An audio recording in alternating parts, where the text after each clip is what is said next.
Coming back home, fighting terror is not a preserve for Kenya. Terrorism is a universal challenge. But locally, Kenya faces the unique task of neutralizing the Al-Shabaab. In our continuing segment of the Jubilee scorecard, KTN's Timothy Otieno focuses on the administration's performance in terms of security, with special focus tonight on internal security. Take a look. We will not tolerate those who continue to threaten the peace and the security of our citizens. It was a statement made with the purest of intentions, but unfortunately one that would not live up to the promise. Very many people, we need ambulance. Just 6 months into his reign as president, the country would be under attack. The Westgate Mall attack, which took place on September the 21st, 2013, killing more than 67 individuals, would become one of the worst domestic attacks in Kenya's recent history. The president himself would lose a family member in the process. To the honor and memory of those who lost their lives in this attack, I have declared 3 days of national mourning. But the manner in which the government responded to the crisis angered many. We do not want to be categorical of the exact number of terrorists, but we continue to suspect what we gave earlier. Then Interior Cabinet Secretary Joseph Olelenku gave conflicting information, adding insult to injury for a nation that had been held hostage for 3 days. So help me God. Government's response to the deteriorating security situation was rather unconventional. A week-long crackdown on illegal immigrants was started at Nairobi's Eastleigh Estate, with more than 4,000 people held at the Kasarani Stadium, which was at the time converted into a police base. For me, in terms of response, before, during, and after, there is a lot that needs to be done if we ever are going to engender any trust from the community. And the dust would not settle on the Westgate attack before yet another domestic attack shocked the nation. June 15th, 2014, 50 masked men rained havoc in Mpeketoni, a town in Lamu County.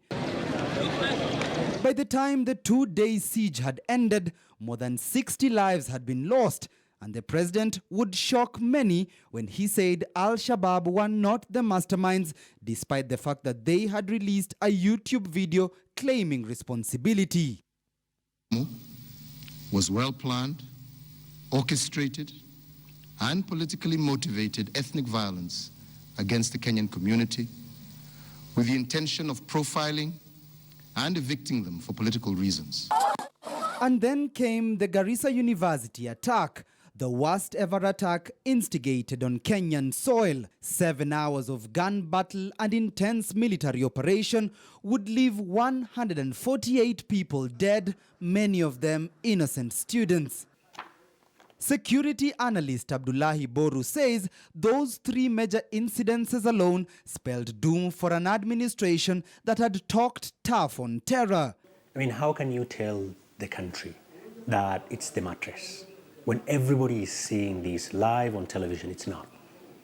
How can you say it's a local political issue when Al-Shabaab comes out and claims responsibility? So I mean, like, information management for me when it comes to security is an incredibly distressing situation, particularly from this administration. Community clashes that had run wild during former President Mwai Kibaki's reign also appeared to dog the new regime, with nearly 40 people killed in tribal clashes along Kerio Valley in February this year. Despite the deputy president visiting the area twice in 2 weeks, no side seemed to budge. Tuko na askari wengi na mimi nitakuwa hapa Monday saa 3, mimi nitakuwa hapa.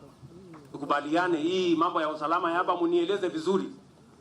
Mimi siwezi kuwa nakuja hapa naambiwa na wananchi hapa ati askari wanakula mandazi, sijui wanakula mkate na blueband. Since the Jubilee administration took office, there have been approximately 15 terror-related attacks in Kenya, with more than 500 innocent civilians killed. But the government says it remains determined to ensure Kenyans' safety despite the major security setbacks over the last 4 years. The government security budget has indeed gone up since 2013, with procurement of police equipment like vehicles and remuneration of officers top on the agenda of the Jubilee administration. Efforts meant to ensure you remain safer